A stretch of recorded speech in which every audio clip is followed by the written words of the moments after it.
Aleluya, hermano. Que el Señor nos bendiga grandemente en esta noche. Vamos a pedirle al Señor que nos bendiga al estudiar su palabra. Padre que estás en el cielo, te adoramos y te glorificamos, exaltamos tu nombre en esta preciosa noche. Queremos pedirte, Dios mío, que nos bendiga de manera muy especial, como solo tú lo sabes hacer, a la hora de estudiar este tema que traemos del libro de Apocalipsis, esta carta a Tiatira, Señor, que nos bendigas al hacerlo y que todos seamos, Padre, ministrados, bendecidos, enseñados, confrontados, ministrados a través de esta tu eterna y santa palabra. Te lo pedimos en el nombre de Jesús y te damos a ti las gracias. Amén, Señor, amén. Tomen asiento y abran la Biblia, por favor, en Apocalipsis capítulo 2, verso 18 hasta el 29, hasta terminar ya el capítulo 2. Nos corresponde el mensaje a la iglesia de Tiatira. Alabado sea el Señor. Permítame dar alguna reseña con respecto a esta ciudad de Tiatira. No era, digamos que muy popular, no era muy importante esta ciudad, pues comparada con las otras, era la más pequeña de todas, de las 7 ciudades a las que había aquí alguna iglesia en particular. De las 7, esta era la ciudad más pequeña. Era la ciudad más pequeña de las 7 y está ubicada en la carretera que comunica Pérgamo con Sardis, y ese era el corredor del correo imperial. Por ahí tenían que pasar la correspondencia, los que llevaban las cartas, tenían que pasar por la ciudad de Tiatira también. No era un centro religioso ni pagano como Esmirna y Pérgamo. Esa fue la reseña que dábamos cuando estudiamos estas dos iglesias. Eran centros religiosos y paganos donde adoraban no solamente a dioses, sino al emperador. Sobre todo Pérgamo, que era la capital de Asia, allí se adoraba al emperador como Dios. Pues a diferencia de Esmirna y Pérgamo, Tiatira no era un centro así como tan popular en términos religiosos y paganos. Sin embargo, adoraban algunas deidades no muy relevantes. Tiatira se caracterizaba por su próspero comercio, y esto sí tiene que ver con, digamos que con la carta, ¿sí? Con la carta que ya vamos a estudiar, tiene que ver con lo que vamos a decir a continuación. Dice que se caracterizaba por su próspero comercio, especialmente de lana y la industria de tinturas. De allí era Lidia, la vendedora de púrpura, que se convirtió en la ciudad de Filipos, según Hechos 16, del 11 al 15. ¿Sí? Es la única referencia, aparte de Apocalipsis, de Tiatira. Recuerde que Esmirna, Pérgamo, no tiene ninguna referencia, solo lo que dice Apocalipsis de la ciudad. Igual que las demás, no se sabe cómo se fundó esta iglesia. Se supone que si Lidia se convirtió bajo el ministerio de Pablo, pues seguramente esta mujer regresaría a su tierra y a partir del trabajo que ella hizo se fundaría la iglesia de Tiatira. Eso son simplemente especulaciones, ¿no? Pero no hay manera de comprobarlo bíblicamente que así fuese. Hermanos, debido a que era una ciudad muy comercial, muy próspera en esto de la lana y de las pinturas, pues se habían, digamos que, conformado algunos gremios, y esto es importante que lo tengamos en cuenta a la hora de estudiar la carta, algunos gremios comerciales, como una especie de sindicatos, ¿sí? Donde prácticamente los que querían funcionar formalmente en el comercio de aquella ciudad, que era bastante próspero, tenían que hacer parte de esos gremios. De otra manera iban a tener limitaciones, iban a tener dificultades a la hora de ejercer el comercio. Entonces, por obligación, prácticamente todos los comerciantes hacían parte de algún gremio. Y estos gremios, pues, quienes lo lideraban, pues eran gente que practicaban algunas cosas que a medida que vayamos estudiando vamos a hacer mención de ello, ¿no? Es decir, practicaban algunas cosas paganas, religiosas, una mezcla allí de religión, y entonces pues esto hacía que la iglesia de alguna manera tuviera confrontación con respecto a este formalismo, a esas prácticas paganas y religiosas. Comenzamos entonces, mis hermanos. Bueno, habría que decir antes de entrar a estudiar el texto que Tiatira representa la iglesia que tolera el pecado. ¿Sí? Usted habrá leído muchas veces Tiatira, y yo quiero simplemente llevarlos a que usted haga un ejercicio. Como usted sabe el contenido de la carta y sabe lo que el Señor le dice a esta iglesia y lo que esta iglesia estaba haciendo, cualquiera de nosotros diríamos: esta iglesia no merece ninguna oportunidad, esta iglesia debería desaparecer debido al pecado que estaban cometiendo, a la fornicación, a los sacrificados a los ídolos, y bueno, todo lo que vamos a ver a continuación. Cualquiera desde el punto de vista humano diría: esta iglesia no merece una segunda oportunidad. Sin embargo, hermano, el Señor le dedica la carta más larga de las 7 a esta iglesia, sin importar en la condición en que esta iglesia estaba pasando. Cuando vayamos mirando y desarrollando el diagnóstico que el Señor se hace de esta iglesia, usted se dará cuenta por qué digo o por qué he dicho lo que ya he dicho, ¿sí? Porque pienso que si estuviera a nuestras expensas como humanos diríamos: no hay oportunidad para esta iglesia. Sin embargo, hermano, el Señor allí muestra su amor y su misericordia para con su iglesia, que sin importar el pecado por el que estaba allí permeaba esta iglesia, sin embargo el Señor le ofrece su amor y su misericordia. Entonces vuelvo y repito, hermano, sin importar la condición espiritual en la que esta iglesia estaba, sin embargo le dedica la carta más larga, y eso habla de tiempo, le dedica dedicación, es decir, dedicación, tiempo y paciencia a esta iglesia. ¿No le parece, hermano, que si lo aplicamos a nuestra vida, cuánto tiempo el Señor nos habrá tenido que tener a nosotros? ¿Cuánta paciencia el Señor habrá tenido con cada uno de nosotros? Y que el Señor siempre nos da ese compás de espera para que usted y yo reflexionemos frente a algunas cosas que de pronto no están bien delante del Señor. Quería hacer esa salvedad aquí antes de entrar al texto sagrado. Entonces, Tiatira representa esa iglesia que tolera el pecado. ¿Cómo comienza? El autor dice: escribe al ángel de la iglesia de Tiatira. Ese es el destinatario, la iglesia de Tiatira. El autor, ¿cómo se presenta el autor? Que no es otro que el Señor Jesucristo.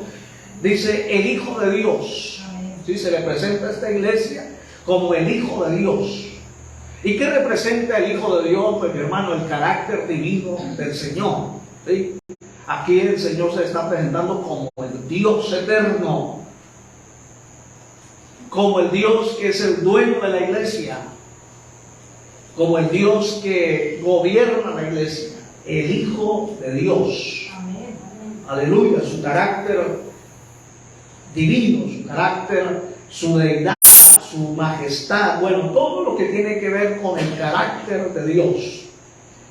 Pero lo que sigue presenta precisamente, digamos, que el contenido de la carta. ¿Cómo se presenta el Señor? El Criado dice: el que tiene ojos como llama de fuego. Y eso está ahí en el capítulo 1, versículo 15, 14 y 15, ¿sí? Así se presenta el Señor. En el 1:14 dice la última parte: de sus ojos como llama de fuego. Y en el 15 habla de sus pies semejantes al bronce bruñido. De la misma manera como se presenta aquí a esta iglesia. Pero ¿qué significa el hecho de que el Señor le recuerda a esta iglesia que le está dirigiendo la carta, que el Señor Jesús se presenta como el que tiene sus ojos como llama de fuego? ¿Sabe de qué habla eso, hermano? De la omnisciencia de Dios, de que Dios mira lo que no mira el hombre. Amén. ¿Sí? Dios sabía la condición de esta iglesia, aún lo profundo. Más adelante vamos a hablar de profundidades de Satanás. Lo que ellos hacían tal vez a ocultas, el Señor lo sabía, el Señor lo veía, y de eso les está diciendo en el encabezado de su carta: yo conozco y sé lo que están haciendo a oculta. Lo que ustedes tal vez creen que nadie lo sabe, yo lo sé, yo lo veo. Y no se nos puede olvidar eso, iglesia del Señor, que el Señor sabe lo que ustedes no hacen. Y sabe dónde usted y yo reflejamos la integridad que decimos tener: cuando usted y yo estamos solos, cuando nadie nos está viendo, cuando no están los ojos de la esposa, cuando no están los ojos de la familia, cuando no están los ojos de los hermanos de la iglesia, mucho menos del pastor. Ahí es donde usted y yo reflejamos nuestra integridad delante del Señor. Pues el Señor les está diciendo: yo sé lo que ustedes están haciendo, yo conozco el pecado que está pasando, que están cometiendo en el seno de la iglesia. Y luego habla de sus pies semejantes al bronce bruñido. En la tipología del Antiguo Testamento, sobre todo del tabernáculo, cuando uno estudia la tipología del Antiguo Testamento, siempre el bronce tiene que ver con el juicio del pecado. Sí, con el juicio del pecado. Entonces, el Señor les está diciendo: yo no paso por alto el pecado. ¿Sí? Cuando el Señor se les presenta que tiene los pies semejantes al bronce bruñido, les está diciendo: yo no paso por alto el pecado. Yo tomo cartas en el asunto. Y aquí, hermanos, hay que decir algo con toda la fuerza y la autoridad del tema y del caso, y es que al Señor no nos lo podemos pasar por la galleta, como decimos nosotros. ¿Sí?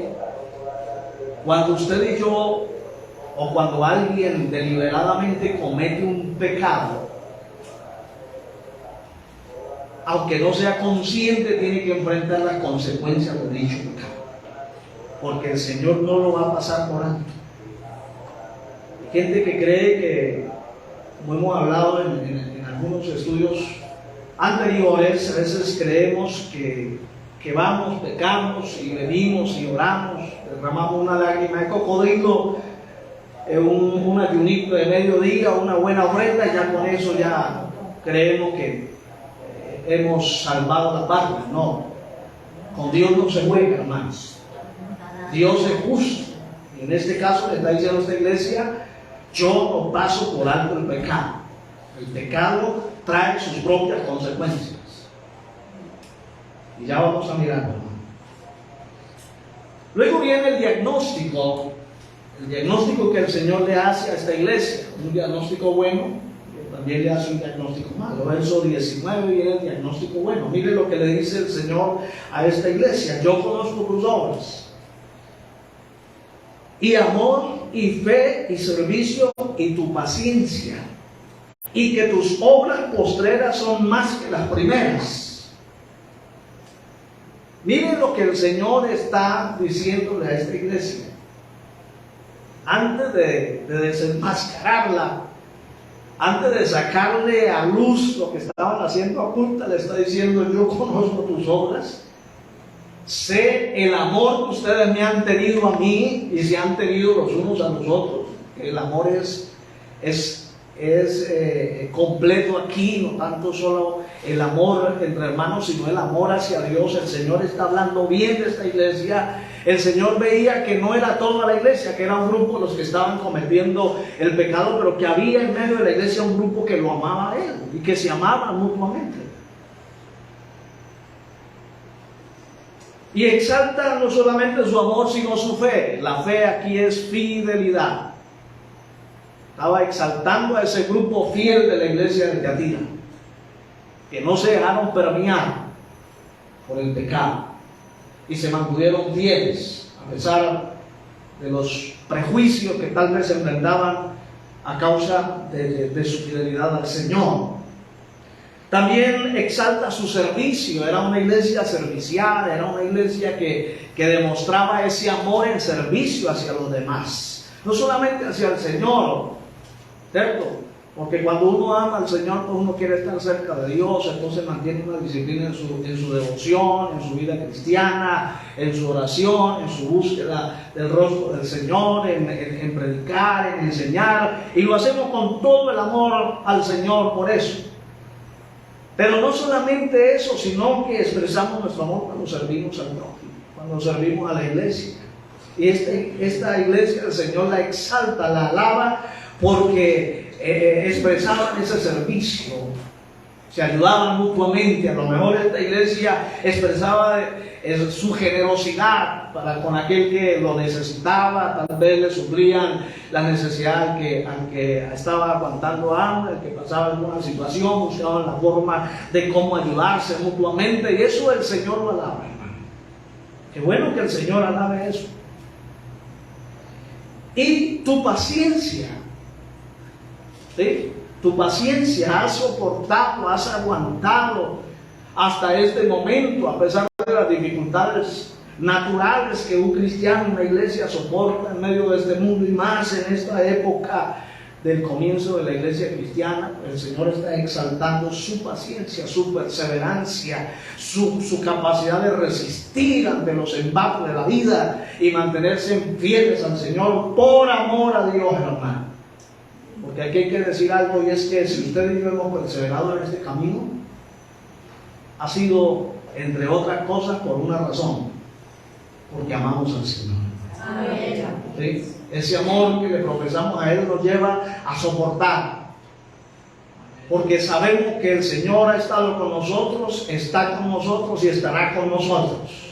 Y si Él está con nosotros, pues vamos a tener todos los recursos para poder vencer cualquier circunstancia ajena. Entonces el Señor alaba a esta iglesia por estas 4 virtudes: amor, fe, servicio y paciencia.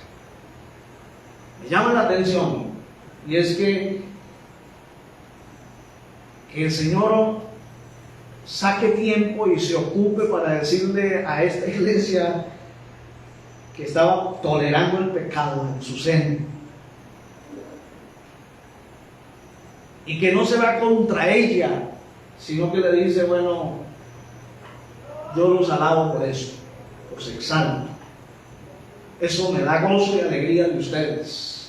A pesar de lo que está pasando al seno de la iglesia, ustedes han mantenido ese amor, esa fe, ese servicio y esa paciencia. Y añade algo más, y dice que tus obras postreras son más que las primeras. Esta iglesia era una iglesia activa en el Señor, en el servicio a Dios. Era una iglesia que tenía claro ese concepto del trabajo en el Señor. Alabado sea el Señor. Tus obras postreras son más que las primeras. Era una iglesia activa, una iglesia que no se quedara quieta, que no había que tal vez empujarla para que hicieran algo, sino que de iniciativa propia cada miembro hacía lo que le correspondía hacer. Alabado sea el Señor. Y eso hay que alabarlo también. Una iglesia activa, pues, es una iglesia que tiende a crecer, una iglesia que tiende a desarrollarse ampliamente en el ministerio de la iglesia. Pero cuando una iglesia se apaga, cuando una iglesia pierde la pasión por el servicio a Dios, ay Dios mío, eso sí que es un problema. Porque levantarle los ánimos a la gente, y más en este tiempo y en esta época, es una tarea titánica. ¿Ve? Encontrar gente ferviente que sirve al Señor voluntariamente es un tesoro en la iglesia, hermano. Alabado sea Dios. Y que hay iglesias así, las hay. ¿Sí? Gente que quiere servir al Señor, dinámica, activa. Y qué lindo, hermano, que haya ese tipo de congregaciones. en nuestros medios. Pues el Señor alaba todas estas virtudes de esta iglesia.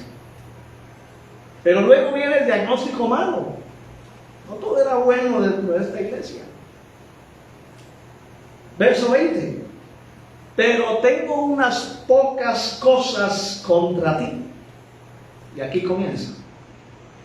Que toleras que esa mujer Jezabel, que se dice profetiza, enseñe y seduzca a mis siervos a fornicar y a comer cosas sacrificadas a los ídolos. Ahora, la pregunta que nos haríamos, no se nos dice quién era esta mujer. No se sabe a ciencia cierta si el nombre de esta mujer era realmente Jezabel, o fue que el Señor, digamos que de manera a ilustración, ¿no?, hubiese tomado el ejemplo de aquella mujer Jezabel que usted y yo conocemos del Antiguo Testamento, la esposa del rey Acab. Que dicho sea de paso, vamos a mencionar así algunos rasgos de esta mujer para que podamos entender lo que tal vez el Señor le está queriendo decir a esta iglesia. ¿Quién fue Jezabel en el Antiguo Testamento? Fue la esposa del rey Acab. Y en su tiempo, el pueblo de Israel vivió el tiempo más difícil espiritualmente hablando, donde el pueblo se corrompió detrás de los dioses. Esta mujer impuso el culto a Baal. Era una sacerdotisa empedernida a Baal. Tenía sacerdotes a sueldo para tener su sistema religioso, su sistema de culto a esas deidades, y lo impuso al pueblo de Israel, y el pueblo de Israel se dejó arrastrar por ese sistema religioso de esta mujer Jezabel. Se dice que esta mujer practicaba la hechicería. Era una mujer que manipulaba a su marido. Una mujer prácticamente dentro del reinado de Acab, quien mandaba realmente era Jezabel y no el rey Acab. Cuando Nabot se negó a venderle la viña a Acab, usted lo ha leído, quien hizo todo ese entramado para que Acab se apoderara de la viña de Nabot fue Jezabel, su esposa. E inventó unos chismes, se compró unos testigos falsos, acusaron a Nabot y de acuerdo a la jurisprudencia del momento, pues lo sentenciaron a morir. Una vez muerto Nabot, pues Acab se apoderó de la viña que tanto le gustaba. Pero ¿quién hizo todo ese entramado? Jezabel. Entonces, mis hermanos queridos, más allá de que esta mujer se llamara Jezabel, si se llamaba bien y si no, pues entonces fue que el Señor quiso a manera anecdótica traer esa historia del pasado para decirle a esta iglesia que eso era exactamente lo que estaba ocurriendo dentro de la iglesia. Y le está diciendo a la iglesia, al liderazgo, ustedes están tolerando que esa mujer Jezabel haga lo que está haciendo. ¿Y qué era lo que hacía esta Jezabel según el texto de aquí de Apocalipsis? Dice que se dice profetiza. Sí, era una mujer que creía tener el don extraordinario y sobrenatural de la profecía. Que dice, ¿no?, que se dice ser, pero no lo era. Manipulaba, hermano. Y esto me lleva a pensar en el tiempo nuestro. Hoy, si hay algo que se ha venido manipulando desde hace muchos años atrás, uno de esos dones machacados y mal usados es el don de la profecía. Y hoy cualquiera se puede llamar profeta. Y cualquier mujer de la iglesia puede llamarse profetisa. Y no estamos desconociendo que el Señor pueda usar a la mujer. Claro que sí, siempre las ha usado. Pero eso llevado a un nivel a veces desbordado, cometiendo abusos y engañando a en muchos aspectos a la iglesia del Señor. Pues esta mujer tenía esa costumbre de profetizar dentro de la iglesia. Pero además de eso, la iglesia le permitía a esta mujer enseñar y seducir a mi siervo, es decir, a los miembros de la iglesia, a fornicar. Imagínense, hermano. O sea que esta mujer se había convertido dentro de la iglesia en un instrumento del diablo para llevar a que los miembros de la iglesia se dejaran seducir y cometieran fornicación. No se sabe si con ella. Al parecer, cuando uno estudia digamos que todas las costumbres del Imperio de Roma, todo culto pagano tenía sus sacerdotisas, que eran prostitutas del templo. Pues si lo miramos desde ese punto de vista, al parecer esta mujer era una prostituta y seducía a los hombres y fornicaba con ellos. Eso es lo que nos da a entender el versículo. Y además de eso, de fornicar, que eso es terrible, el pecado de la fornicación es terrible, hermano. Es una inmoralidad sexual dentro de la iglesia, es un pecado que el Señor condena. Pues también lo llevaba a comer cosas sacrificadas a los ídolos, es decir, a participar de las costumbres de los cultos paganos en medio de la iglesia. Eso que lo hagan allá afuera de la iglesia, hay gente que no conoce a Dios, vaya y venga, pero que lo hagan dentro de la iglesia y que la gente de la iglesia, desde el pastor en adelante, no hagan nada por estorbar eso, ahí es donde está el problema.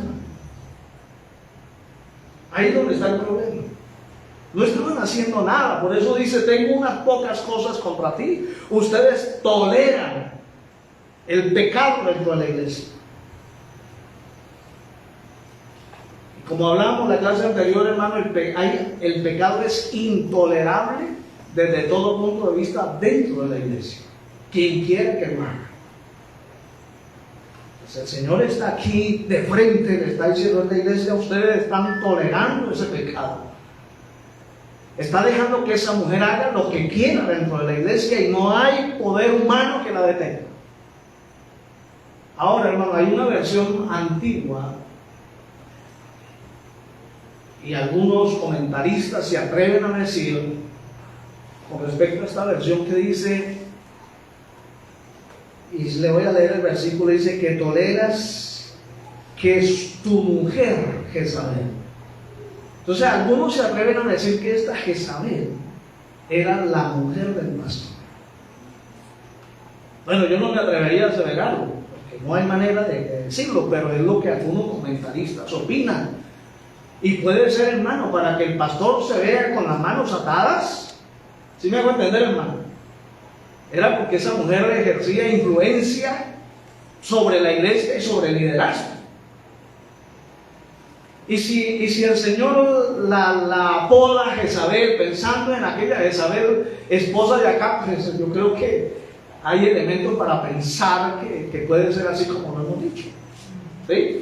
Porque así como Jezabel manipulaba a Acab, ella era la que detrás de bambalinas manejaba todo, pues posiblemente si esta mujer era la mujer del pastor, pues claro, tenía todo el poder y la plataforma para hacer lo que se le daba la gana hacer. Y el pastor cruzado de brazos, amarrado, no podía, imagínense, su propia mujer.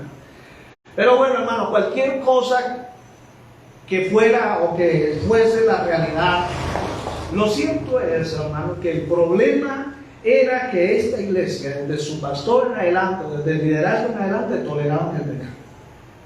Lo veían y no hacían nada, se complacían.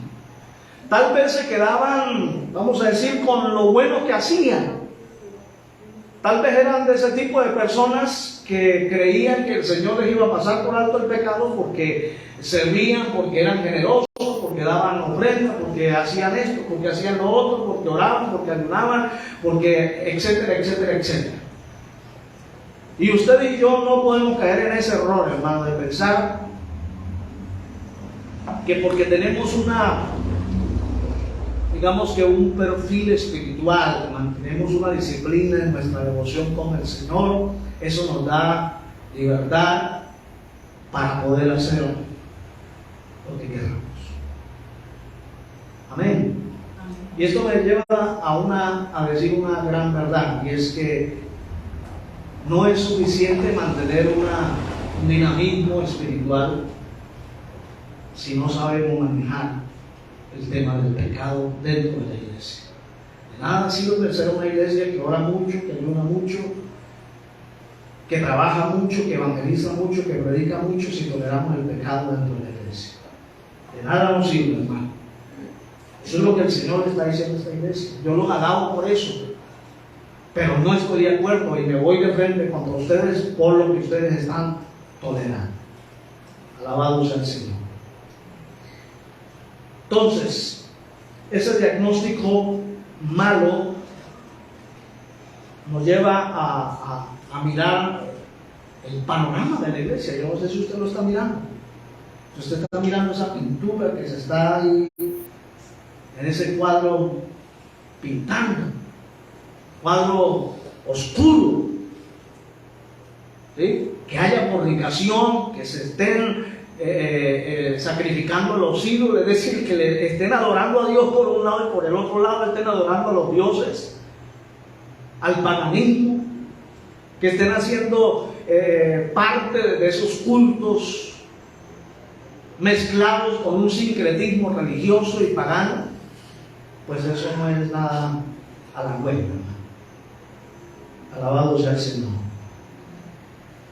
El versículo 24, la última parte, habla de las profundidades de Satanás, pero permítame leer el versículo para decir algo aquí en este puntico. Dice: pero a vosotros y a los demás que están en Tiatira, a cuantos no tienen esta doctrina y no han conocido lo que ellos llaman, es decir, los que estaban practicando eso, llaman a lo que estaban haciendo profundidades de Satanás. Mis hermanos queridos, esta gente, sin lugar a dudarlo, estaba cometiendo lo que se llama un sincretismo religioso, una mezcla entre lo espiritual y lo pagano, una mezcla entre lo santo y lo profano. Y así como la Jezabel del Antiguo Testamento practicaba la hechicería y la brujería y el ocultismo, mis hermanos queridos, no me queda duda de que aquí estaba pasando igualmente. Y no me queda duda de decir que es lo que está ocurriendo también hoy, en el tiempo de hoy. Hoy la iglesia se ha dejado permear por ese sincretismo religioso. No toda la iglesia, pero sí un sector de la iglesia están practicando ese tipo de sincretismo, ese tipo de mezclas espirituales. Por un lado, aplican bien la palabra, pero por el otro lado toleran ciertos comportamientos que no están alineados a lo que la Biblia nos enseña. Sobre todo en ese uso de los dones espirituales. Dentro de ese mal uso del don de la profecía entra la adivinación. Hay gente que adivina. Y en nombre de Dios le adivinan a usted lo que usted está pasando. Y le dicen, y usted se lo cree que es Dios. Y yo no estoy diciendo que cuando hay profecía no pueda ser de Dios, pero hay que discernirla. Cuando es de Dios o no es de Dios. Y yo no creo que Dios tenga que usar a las que estén más mal para profetizar. Porque a veces ocurre, y en mis largos años de vida cristiana me he dado cuenta de eso, hermano. Que hay instrumentos del diablo dentro de las iglesias y que profetizan a granel y le adivinan cosas y la gente cree que Dios, cuando uno va a ver el testimonio de esa profeta o de ese profeta, no llena los requisitos, no está a la medida de los estándares divinos. Entonces uno dice, bueno, o es que el Señor se quedó corto, o es que no encuentra a alguien fiel dentro de la iglesia para usar lo que tiene que usar, lo peor que hay en la iglesia. ¿Sí me va a entender, hermano? Y yo no creo que el Señor se quede corto nunca, ni se ha quedado corto en ese aspecto. Pero cuando el que está profetizando es un hombre de Dios, es una mujer de Dios, párenle bola, como dice el costeño.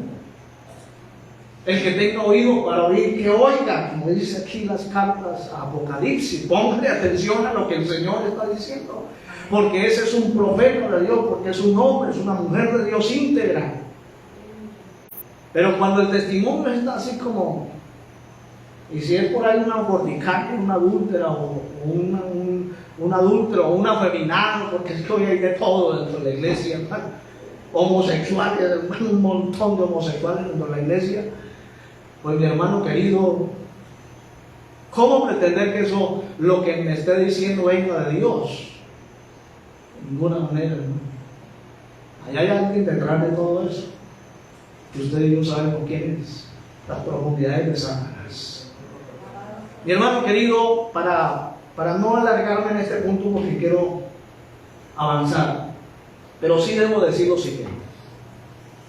Hoy se ve, aparte de todas esas manifestaciones sobrenaturales que a veces se van a los excesos, hoy hay un manipuleo, hermano. O sea, hoy se manipula a la gente. Y sin lugar a duda, mucha gente utiliza la manipulación mental para sacar provecho de eso de la gente. Hoy a muchos le meten la mano al bolsillo y los atracan por la manipulación mental. Y le hacen creer que si usted da, entonces se hizo el mega negocio con el Señor. Y le dicen que si usted siembra tanto, el Señor se lo da y se lo devuelve 100 veces más. Y entonces si usted no es sabio y entendido, usted se deja creer y va y saca los pocos ahorros que tiene y los siembra. Y después viene la necesidad y usted viene el reclamo: Señor, pero yo lo sembré para ti. No, lo sembró al profeta, lo sembró al mentiroso y falso ese que lo manipuló mentalmente.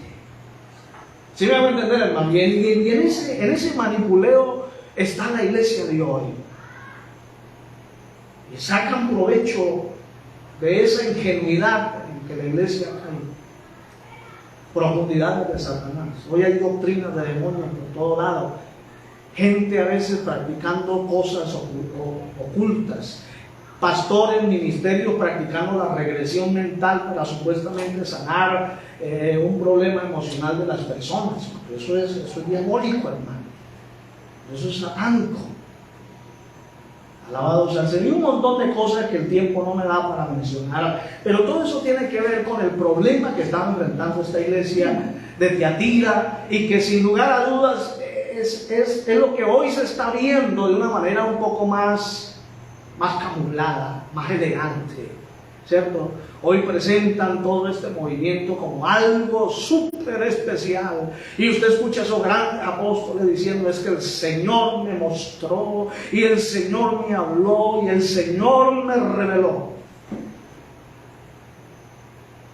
Como aquel que llegó por allá a una actividad en Centroamérica, a una gran multitud, le digo: hermanos, les traigo saludos del apóstol Pablo y del apóstol Pedro. Anoche hablé con ellos. Y todas las aplausos y esto. Hermano querido, ¿a qué le suena eso? ¿A brujería? ¿A espiritismo? ¿A nigromancia? ¿Quién dijo que Pedro, si Pedro murió hace 2000 años y está esperando el arrebatamiento de la iglesia para resucitar? ¿Y cómo así que saludo del apóstol Pedro y del apóstol Pablo? Mi hermano querido, y en ese cuento vivimos. Por eso hay que tener cuidado con lo que escuchamos por las redes sociales y a quienes escuchamos nosotros. No nos podemos dejar embelesar por las multitudes, o por lo que grita, o por lo que habla, o por lo bonito que profetiza y esto. No, mi hermano querido. Jesús no dijo: por sus obras o por sus adivinaciones o profecías los conoceréis. Jesús dijo: por sus frutos los conoceréis. Eso era lo que estaba pasando en la iglesia.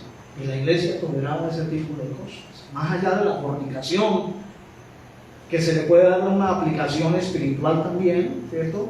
Porque el Señor, a través de los profetas Jeremías, Isaías y otros profetas, presentan la idolatría cuando el pueblo se iba detrás de otros dioses, y para señalar ese pecado le decía: ustedes son adúlteros, ustedes están fornicando. Y le decía al pueblo de Dios eso. Y claro, puede ser una fornicación espiritual, porque cuando usted y yo decimos amar a Dios, pero hacemos todo lo contrario, pues estamos fornicando o adulterando en otro caso para el Señor, espiritualmente hablando. Pero las dos cosas estaban allí presentes, tanto la fornicación física, el pecado moral, como el pecado espiritualmente hablando. Alabados al Señor. Ahora el Señor viene con la exhortación a esta iglesia. La exhortación. Y es una exhortación acompañada de misericordia. Es bastante particular lo que el Señor le dice, o lo que el Señor dice aquí. verso 21, hablando de Jezabel, dice: y le he dado tiempo para que se arrepienta. Si usted se da cuenta, hermano, siempre la exhortación lleva al arrepentimiento. En todas las 7 cartas, bueno, excepto Esmirna y Filadelfia, que no tienen ninguna censura, pero las demás 5, siempre la exhortación que el Señor le hace es al arrepentimiento. Tengo una cosa contra ti, arrepiéntete, cambia de vida, vuelve a hacer lo bueno.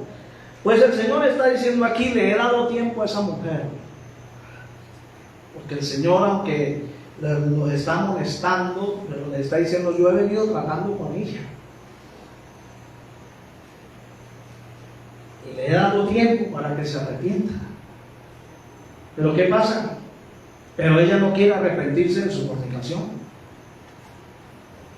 no quiere, deliberadamente dice no, y sigue y persiste. Mire lo que sigue. Aquí está la sentencia, porque es que el pecado trae sus consecuencias. Verso 22: he aquí yo la arrojo en cama.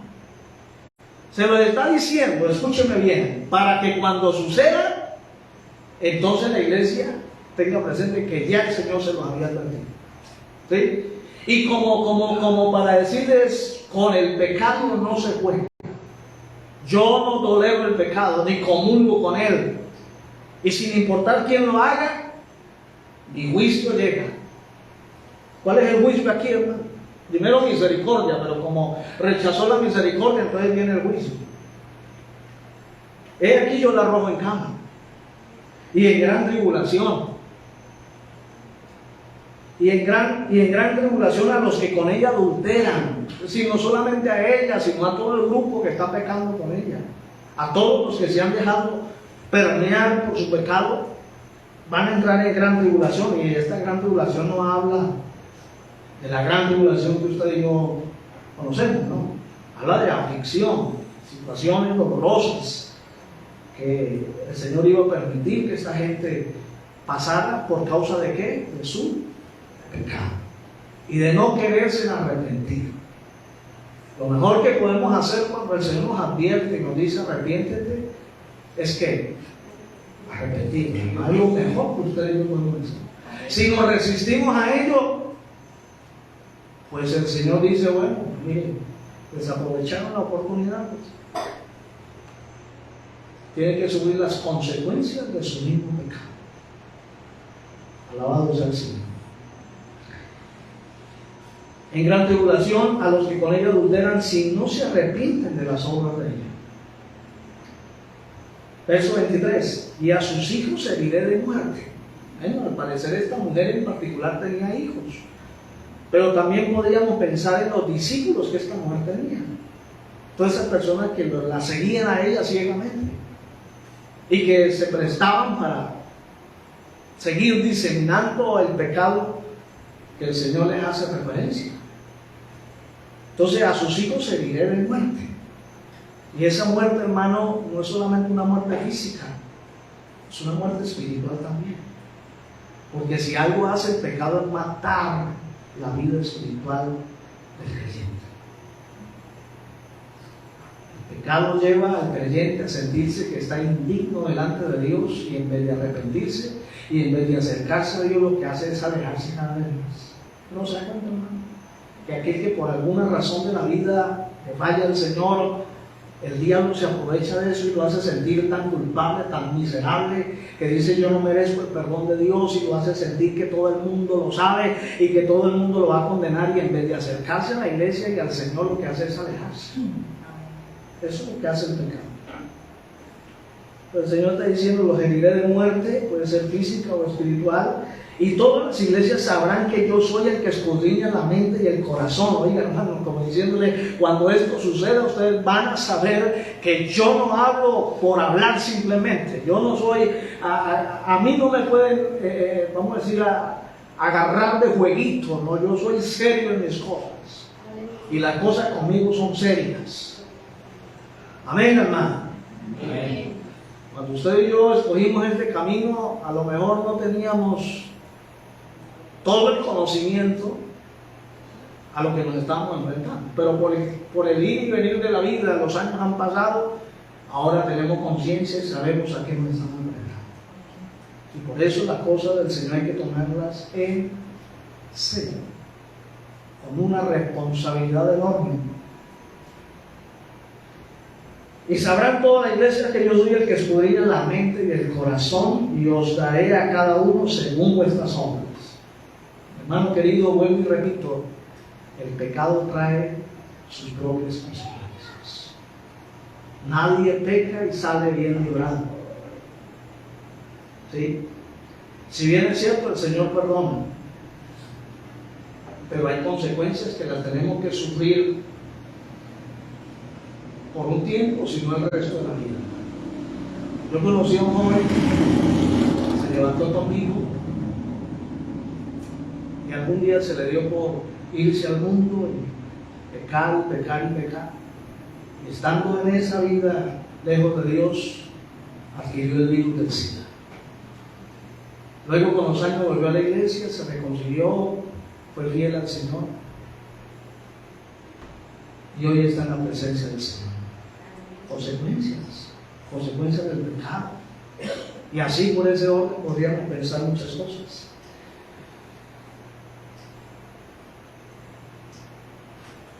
Del versículo 24 al 29 viene el consejo que el Señor le da a esta iglesia. El consejo. Le dice, verso 24, dice, pero a vosotros y a los demás que están en Tiatira, es decir, ya no se diría aquellos que están cometiendo el pecado, sino a los que no están cometiendo el pecado.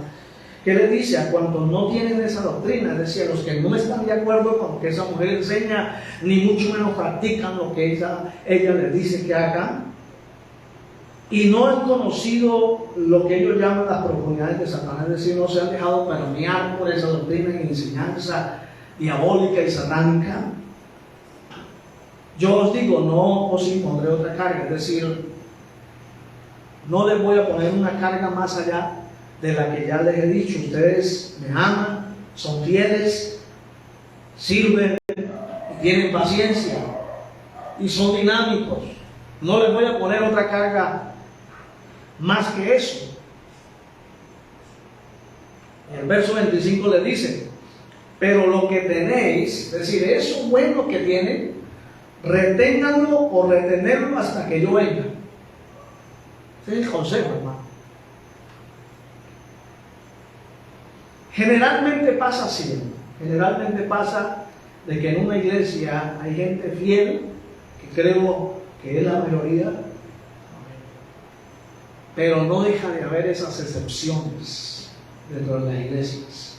Gente que de manera oculta, clandestina, están manchando sus vestiduras, pecando contra Dios de manera deliberada, y creen salir bien librados de ello. Pero el Señor llega el momento en que les pone la mano encima. Pues a esos que retienen su integridad, su fidelidad, su servicio, su amor al Señor, el Señor le dice, manténganse en esa dinámica, no cambien, firmes hasta que yo venga. ¿Sí? Y ese hasta que yo venga, pues habla de ese momento en el que usted y yo también estamos, lo estamos esperando. Y ese es el consejo que el Señor nos da a la iglesia de hoy, a usted y a mí hoy, en esta noche. Manténganse fieles en lo bueno, pero manténganlo hasta que yo venga, es decir, hasta el final, hasta el último momento. No sabemos si el Señor nos permita hacer parte de ese arrebatamiento, y lo estamos esperando con todo el corazón. O a lo mejor algunos de los que estamos aquí vamos a partir primero antes de que eso ocurra a la presencia del Señor. Cualquiera de los dos eventos, cualquiera de las dos realidades, ¿cuál es el consejo? Manténganse fieles. Retén lo bueno que tienes hasta el final. O hasta el día en que el Señor venga por su iglesia o el Señor lo llame a su presencia, pero manténgase fiel. Ese es el consejo, hermano. Bendito sea el Señor.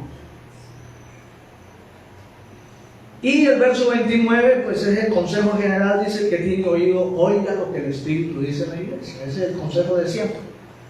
Póngale cuidado, párale bolas a lo que el Señor y el Espíritu Santo dice a las iglesias. Y luego viene la promesa: al que venciere, ¿sí? Término que se repite en todas las 7 cartas. Al que venciere, al que sea valiente, al que no se deje permear, al que no se deje doblegar, al que se mantiene firme, fiel, perseverante hasta el final, al que venciere.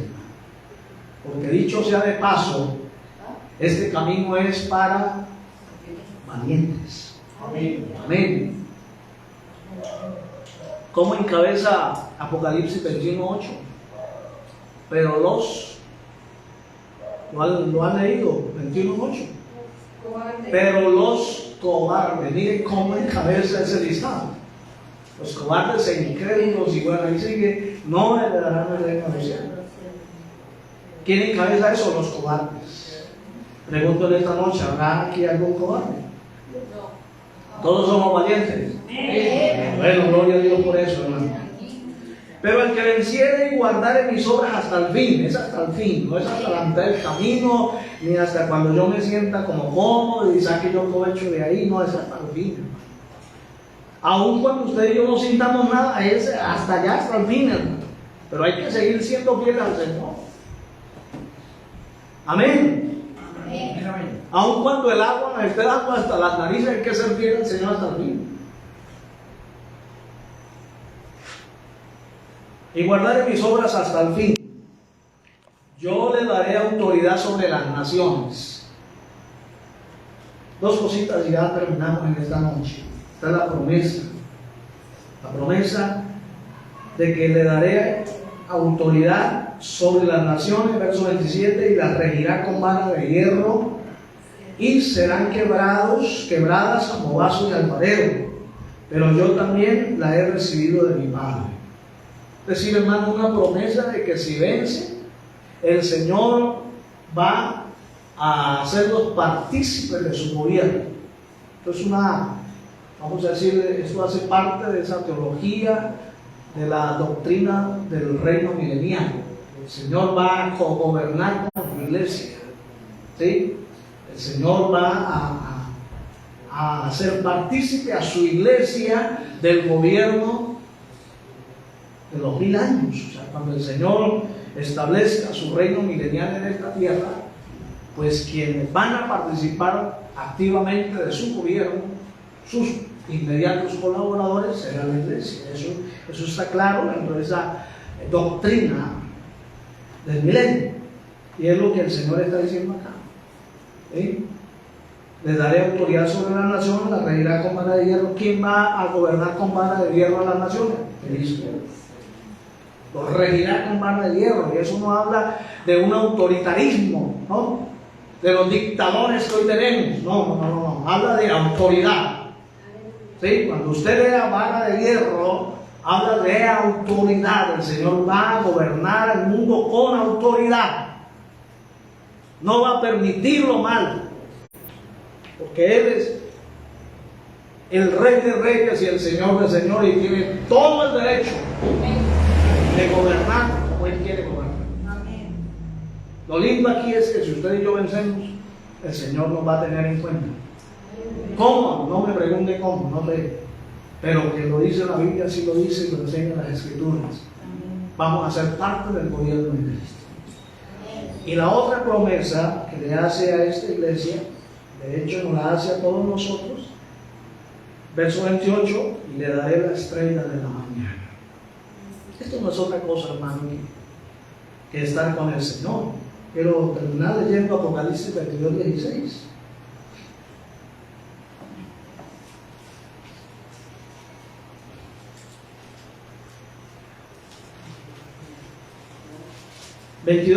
Dice: yo, Jesús, he enviado mi ángel para daros testimonio de estas cosas en las iglesias. Yo soy la raíz y el linaje de David, la estrella resplandeciente de la mañana. Así que, ¿quién es esa estrella? Cristo el Señor. ¿Sí? Ya que quieran darle otro sentido, otra explicación, hermano, ahí está. La misma Biblia explica lo que el Señor está queriendo decir a esta iglesia. Los haré partícipe conmigo, van a estar conmigo. ¿Y qué más deseamos en esta tierra, hermano? Que estar con el Señor. Amén. ¿Sí? Yo creo que si el Señor en esta noche nos permitiera, nos diera la oportunidad de decidir si quisiéramos seguir aquí o irnos con Él, yo no sé qué decidiría usted. Pero el problema es que para irnos con Él nos tenemos que morir. ¿Cuánto nos queremos morir? Mire qué problema, hermano.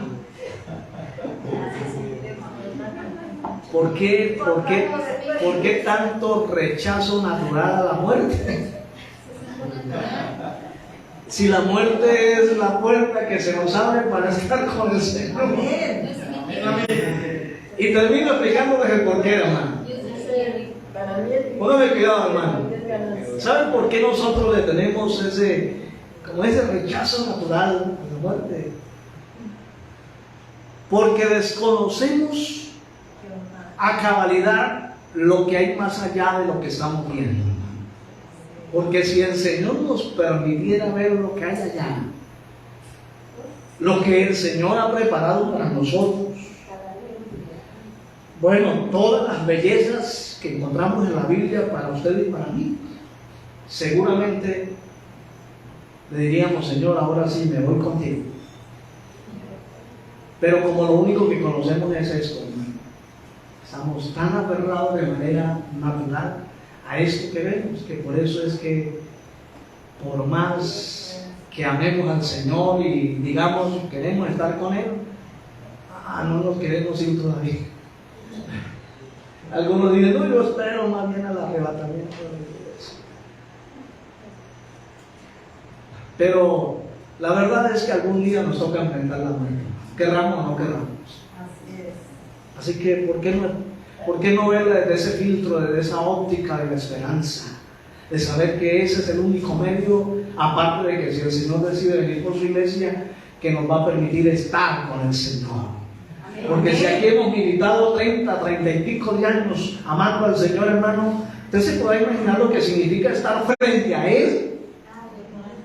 El poder postrarnos y tocar sus pies y besarnos y bueno, qué sé yo, enjugarlo con nuestras lágrimas. Mi hermano querido, nos quedamos cortos de imaginación con lo que esa realidad significa. Así que la promesa es que si usted y yo vencemos, el Señor nos permitirá estar con Él. La estrella resplandeciente de la mañana. Que el Señor nos bendiga en esta noche, hermanos. Póngase de pie. Aleluya. Gloria a Dios. Vamos a darle gracias al Señor, hermanos.